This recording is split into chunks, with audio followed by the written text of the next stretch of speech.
In this video, we'll show you what to do if your Android phone cannot send messages but can receive them from other people.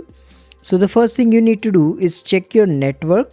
So if your network is experiencing problems or if you are getting low signal, move to a place where the signal is better. Another thing you can do is open the quick settings panel. Here tap on this flight mode icon. Now wait for a couple of seconds and then tap on it again. So this will refresh your network connection and hopefully fix any problems. Next, you need to long press on the messages app icon and then tap this info icon right here. Now here scroll down and then tap on storage.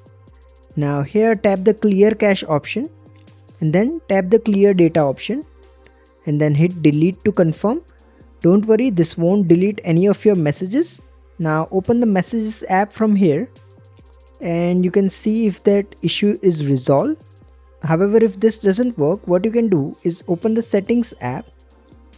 Now scroll down and then tap on apps.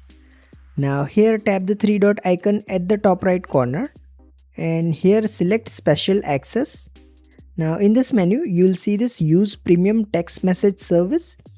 Now I don't see my messaging app on this list, but if you do see it on yours, simply tap on it and then select always allow.